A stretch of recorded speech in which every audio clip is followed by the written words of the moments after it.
আকাশ এই ঘরটা দেখে দেখে খুব খুশি হবে, আমাকে আমাকে আনন্দে জড়িয়ে ধরবে। কে?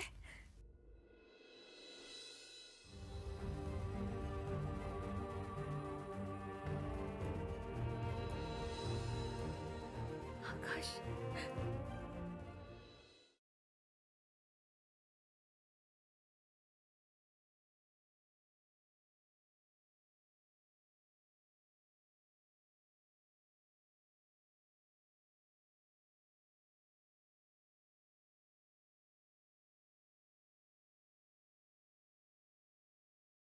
কতদিন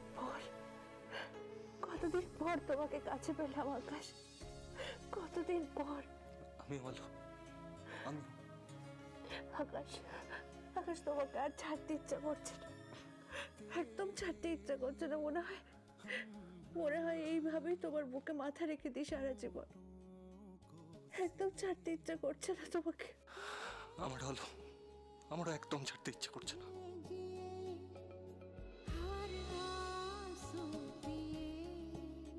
दिल में मगर जलते रहे। কতদিন ধরে তোমার এই স্পর্শ পাওয়ার জন্য আমি উন্মুখ হয়েছিলাম। আমি ভালো। তোমাকে এইভাবে কাছে পাওয়ার জন্য আমি কত কাল অপেক্ষা করেছি। আকাশ, আকাশ তুমি আমার উপরে আর রেগে নেই তো? আর রেগে নেই তো আমার উপরে? বলো না, আমার উপরে আর রেগে নেই তো? আমি তোমার উপর কখনো রেগে থাকতে পারি? আকাশ তার আলোর উপর কখনো রেগে থাকতে পারে?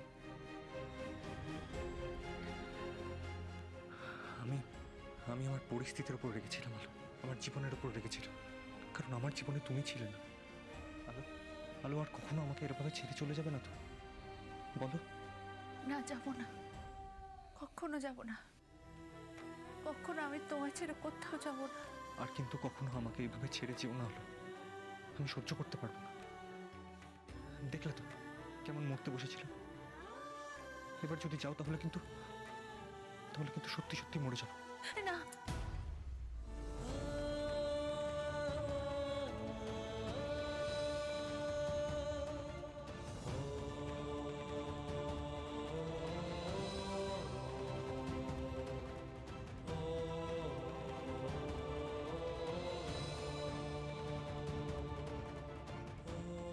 কি হলো? চোখে জল কেন? এটা তো আমার আনন্দের কান্না। তাই বুঝি? হ্যাঁ, তাই।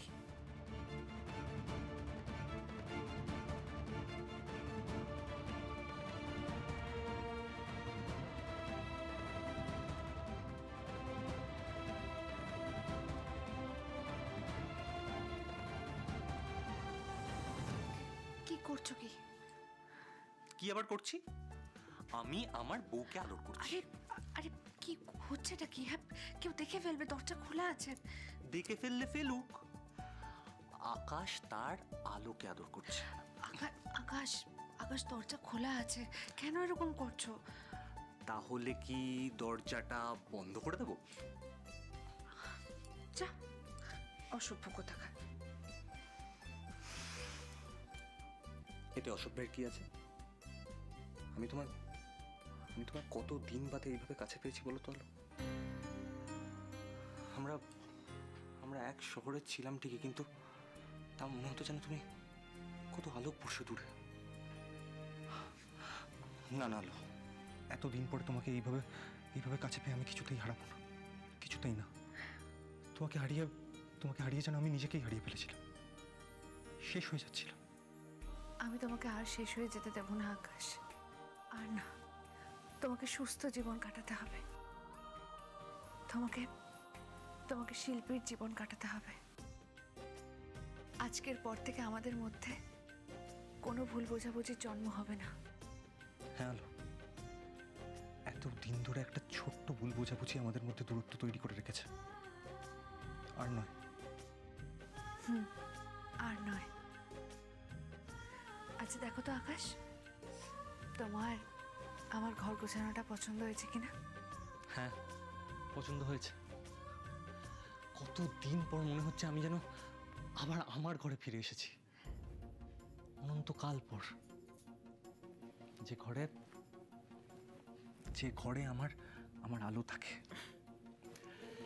যে ঘরের ভুবন আলোয় ভরা, যার বাতাসে স্বপ্ন ওড়ে। হাত বাড়ালেই মনে হয় স্বপ্নগুলোকে প্রজাপতির মতো ছোঁয়া যায়, আর প্রজাপতিগুলো উড়ে যাওয়ার আগে রং বেরঙের রেণু দিয়ে হাত রাঙিয়ে দিয়ে যায়। এমন স্বপ্ন তো আমার আলোই দেখাতে পারে, তাই না? আকাশ, আকাশ তুমি আমাকে কখনো ভুলে যাবে না তো? আমাকে ভুলে যাবে না তো? আর না আলো, কখনো না। আমার আমার মনে হচ্ছে আমি বোধহয় স্বপ্ন দেখছি। চোখ খুললেই সেই স্বপ্ন হারিয়ে যাবে। না আলো, কখনো না, তা কখনো হবে না।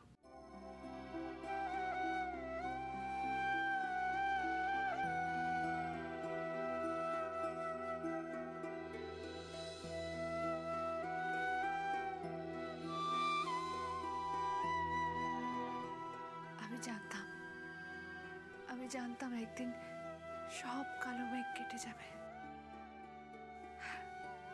আমি জানতাম তুমি একদিন ঠিক বুঝতে পারবে যে আলো আর আকাশ একে অপরের পরিপূরক। আকাশকে ছাড়া কখনো কখনো আলো বাঁচবে না। আকাশকে ছাড়া যে আলো অসম্পূর্ণ, আর সারাটা জীবন অসম্পূর্ণই থাকবে।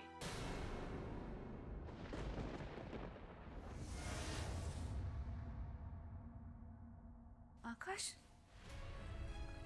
আকাশ কোথায় গেল? আকাশ এখানেই ছিল। আকাশ? আকাশ তো নেই। নেই মানে? এক্ষুনি তো এখানে ছিল। ও হাসপাতাল থেকে এসেছে। ও আমার সাথে কথা বললো এতক্ষণ। নেই গো, নেই। আচ্ছা, তুমি কি দিনের বেলা জেগে জেগে দিবা স্বপ্ন দেখতে লাগলে নাকি গো?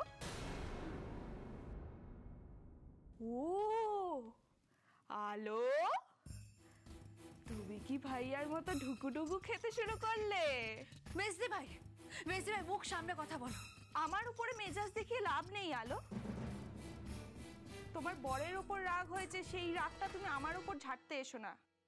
মেজদি ভাই, আকাশের ওপর আমার কোনো রাগ নেই। মুখে মিথ্যে বললেই তো আর হবে না। আমি সেটা বিশ্বাস করব না। অবশ্যই তোমার আকাশের উপর রাগ আছে, কারণ আকাশ তোমার বর, কিন্তু আকাশ তো তোমার বউ বলে মনেই করে না। তোমার কাছেই আসতে চায় না, তুচ্ছাই করে, তোমায় ঘেন্না করে, তোমায় ভালোবাসে না। না, কখনো না। আকাশ আমায় ঘেন্না করতেই পারে না। আকাশ আমায় ভালোবাসে, কাঁচকলা ভালোবাসে। আচ্ছা আলো, তুমি কি ভাবছো ভাইয়া হাসপাতাল থেকে ফিরে এই ঘরে থাকবে? এটা আলো আর আকাশের ঘর। এই ঘরে থাকবে না তো আকাশ আর কোন ঘরে থাকবে? তাই নাকি? তাহলে ভাইয়া যখন হাসপাতাল থেকে ফিরবে তখনই মজাটা দেখে নিও। মানে মানে আকাশ এখনো হাসপাতাল থেকে ফেরেনি? না গো, ফেরেনি। আলো, তোমার মাথাটা না একেবারে খারাপ হয়ে গেছে। তোমার মাথাটা আরো খারাপ হয়ে যাবে যখন ভাইয়া হাসপাতাল থেকে ফিরে এই ঘরে ঢুকবেই না। এই যে তুমি এত সুন্দর করে এই ঘরটা সাজিয়ে তুলেছো, ভাইয়া ফিরে এসে এই ঘরটাকে আবার আগের মতো ফালতু করে সাজিয়ে তুলবে। দেখবে ভাইয়া এই বাড়িতে ফিরে কিরকম ক্ষেপে ওঠে, এই ঘরে আসতেই চাইবে না। মেজো চাইবে, ভাইয়া এই ঘরে আসতে চাইবে এবং এই ঘরে এসে আলোর সঙ্গেই থাকবে। ওই আনন্দেই থাকো তোমরা, বুঝলে?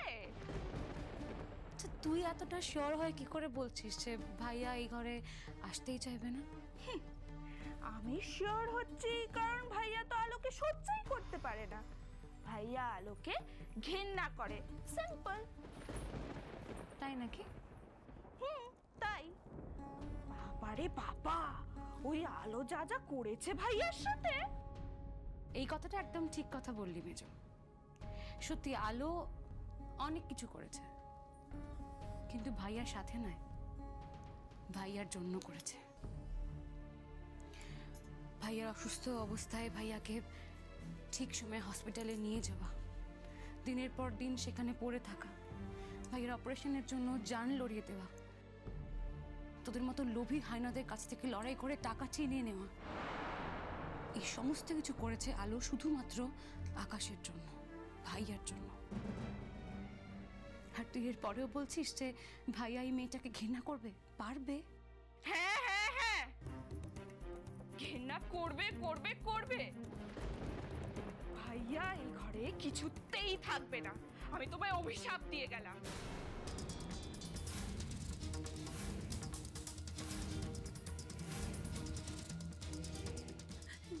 না, হ্যাঁ, দেখলে বর্তি ভাই, মেসি ভাই কি সব বলে গেল, দেখলে তো? আমার খুব ভয় করছে। ও, কেন এত বোকামো করছো? মেজবা কি বলে গেল, তুমি ওই কথা নিয়ে কেন মাথা ঘামাচ্ছ? আমি তোমাকে বলছি, তোমার আকাশ সবসময় তোমার আকাশই থাকবে। ভাইয়াকে বাড়ি তো ফিরতে দাও, তারপর দেখবে তোমরা দুজনে মিলে একদম আগের মতো সংসার করবে, একসঙ্গে থাকবে, ভালো থাকবে। হ্যালো হ্যালো, আস্তে আস্তে, হ্যালো, আরে দেখো কে এসছে, হসপিটাল থেকে আকাশ ফিরে এসছে। হ্যালো নিতু, কে কোথায় আছো, তাড়াতাড়ি এসো। কোথায় গেলে তোমরা?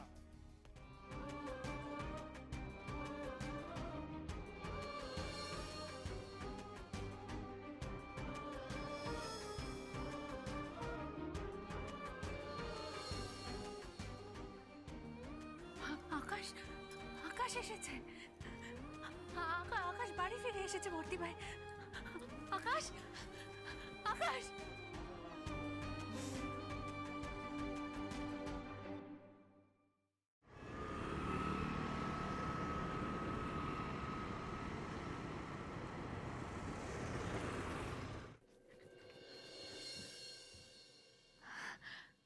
আকাশ,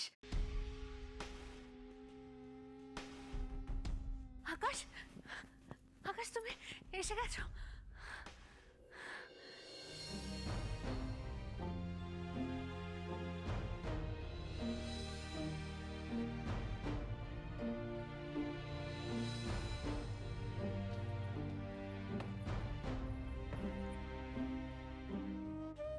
কি হলো আলো? ভাইয়া তো বাড়ি এসে শুনে পড়ে কি মনে করে দৌড়ে নেমে এলে, এখন দাঁড়িয়েছো কেন এরকম ভাবে দূরে দূরে? আরে বাবা যাও, নিজের বরের কাছে যাও, বরকে জড়িয়ে ধরো গিয়ে। যাও। ভর্তি ভাই কি কি যে করছো না তুমি? কি করছি আমি? ভুল কি বলেছি? হ্যাঁ, ভুল কি বলেছি বলো? এই যে শোনো, অনেক হয়েছে, হ্যাঁ, এবার নিজের বরের কাছে যাও, নিজের বরের দায়িত্ব নিজে নাও। তোমার এই অবাধ্য বরের দায়িত্ব আমরা আর নিতে পারবো না। দেখো আলো, আমরা তো দায়িত্ব নিতে চেয়েছিলাম, ও কি আমাদের কথা শুনেছে? আর তার জন্য শাস্তিও পেল। দিনের পর দিন নিজের উপর অত্যাচার করেছে, আর তার জন্য দেখো এইটুকু বয়সে এত বড় অপারেশন কারোর হয়? ঠিকই তো। আর ভাইয়া, তোমার বউ কিন্তু আমাদের দোষারোপ করছে, বলছে আমরা নাকি তোমার ঠিক মতো যত্ন নিতে পারিনি, খেয়াল রাখতে পারিনি, আমাদের কাছ থেকে কিন্তু কৈফিয়ত চাইছে বলে দিলাম। তা তোমরা ফালতু কথার কৈফিয়ত দিচ্ছ কেন? কেউ কেউ মাথার দিব্যি দিয়েছে নাকি?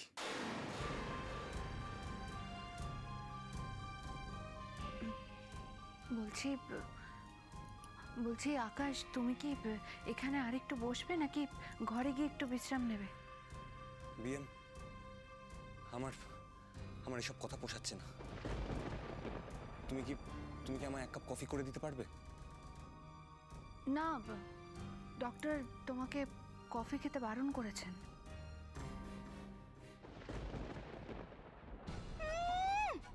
ন্যাকা স্বামী সুহাগ একেবারে ঝরে ঝরে পড়ছে, অসহ্য। এক্ষুনি গিয়ে সব কথা নিলয়কে বলতে হবে। এই অবেলায় তোমার কফি খাওয়াটা ঠিক হবে না, ডক্টর তো বারণ করেছেন। তুমি এক কাজ করো, তুমি ওপরে গিয়ে একটু ফ্রেশ হয়ে নাও, তারপরে স্টু দিয়ে ভাত বা রুটি কিছু একটা খেয়ে নিও, তারপরে একটু ঘুমিও, বিশ্রাম নিও। না,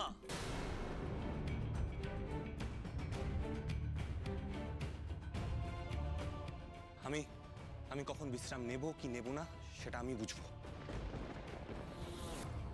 আমি এখন কফি খাবো, ব্যাস। কিন্তু কিন্তু ডক্টর তো বারণ করেছেন। একদমই তাই। দেখ আকাশ, ডক্টর কিন্তু চার্ট করে দিয়েছে কখন কোনটা খেতে হবে, আলোকে বুঝিয়েও দিয়েছে। উল্টোপাল্টা জিনিস খেলে চলবে না, আর পরিমাণ মতন খেতে হবে, নিয়ম করে খেতে হবে। এই শোন, আই ডোন্ট কেয়ার। আমার এখন যাত্রার কথা শুনলে চলবে না। আমার আমার গানের ফাংশনগুলো আছে, তার জন্য আমাকে আমাকে প্রিপেয়ার্ড হতে হবে। এইভাবে বাড়িতে বসে থাকলে চলবে? আর তাই জন্য মেজদা ভাই যেমন আমার সবটা দেখছিল সেরকমই দেখবে। মেজদা ভাই, মেজদা ভাই, কি রে মেজদা ভাই বাড়িতে নেই? এই মেজদা ভাই।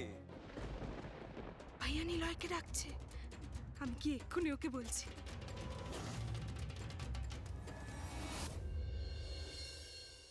মেজদা ভাই কোথায় তুই? আমার আমার ড্রিঙ্কের বোতলগুলো আন, আমার তেষ্টা পেয়েছে। না আকাশ, অনেক কষ্টে তোমাকে মৃত্যুর মুখ থেকে ফিরিয়ে এনেছি, তুমি আর ড্রিঙ্ক করবে না, কোনোদিন করবে না, কিছুতেই না। কেন? কি হবে ড্রিঙ্ক করলে? আর আর তোমাকেই বা কে বলেছে আগ বাড়িয়ে ডক্টরের কাছ থেকে আমি কি খাবো কি না খাবো এসব জানতে? কে কে এত সাহস দিয়েছে? সাহস দিয়েছে আমার সিথির সিঁদুর।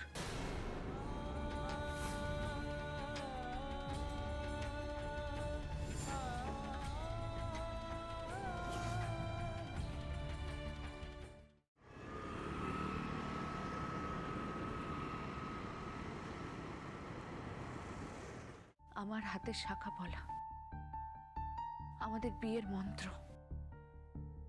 Shut up, just shut up. নাটকের ডায়লগ বন্ধ করো। কড়াদের উপরে নাটকের রিহার্সাল করছিলে নাকি? এটা কোনো নাটক নয় আকাশ, এটা জীবনের সত্য। কয়েকটা বছর ছিলাম না, তাতেই তোমার এই অবস্থা হয়েছে। আমি আর কিছুতেই তোমাকে একা ছেড়ে দেব না, কিছুতেই তোমাকে যা খুশি তাই করতে দেব না, কিছুতেই তোমার জীবন নিয়ে ছিনিমিনি খেলতে দেব না, কিছুতেই না। তোমাকে তোমাকে আমি কিছুতেই অসুস্থ হয়ে পড়তে দেব না। তোমাকে আমি সুস্থ করে তুলবই, সুস্থ করে তুলবই আমি। না, আমার ওসবের দরকার নেই। মেজদা ভাই, মেজদা ভাই।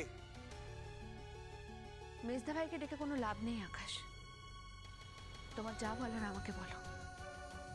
এখন থেকে তোমার সব দায়িত্ব আমার। যতদিন না তুমি সুস্থ হয়ে উঠছো, তোমাকে আমি গান গাইতে দেব না, তোমাকে আমি শো করতে দেব না। এখন থেকে আমি তোমার ম্যানেজার। আরে বাবা রুচিরা, তুমি এত চিন্তা করছো কেন বলো দেখি? আমি আড়াল থেকে লুকিয়ে লুকিয়ে সবটা শুনে এলাম। ওই আলো বলছে যে ভাইয়ার সব দায়িত্ব নাকি এখন ওর।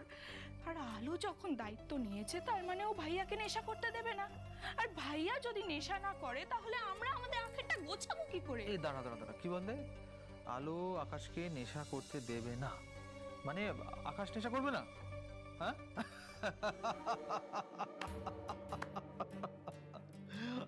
আকাশের মতো একজন তস্য নেশাখোর যে একবেলাও ড্রিঙ্ক না নিয়ে থাকতে পারে না, সে নাকি নেশা করবে না? আরে তোমার কি মাথা খারাপ হয়ে গেল নাকি? অত সহজ? আরে বাবা, দিনের পর দিন আমি নিজের হাতে আকাশকে নেশা করিয়েছি। ড্রিঙ্ক না পেলে ওর মাথা খারাপ হয়ে যায়। হ্যাঁ, সত্যি বলছো তো? একদম সত্যি বলছি, একদম। আমরা এখন কি করবো জানো তো? আমরা এখন চুপচাপ মজা দেখব।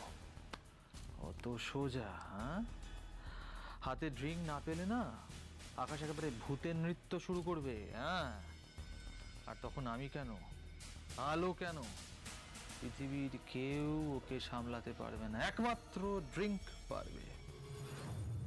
আচ্ছা তুমি যা বলবে তাই হবে?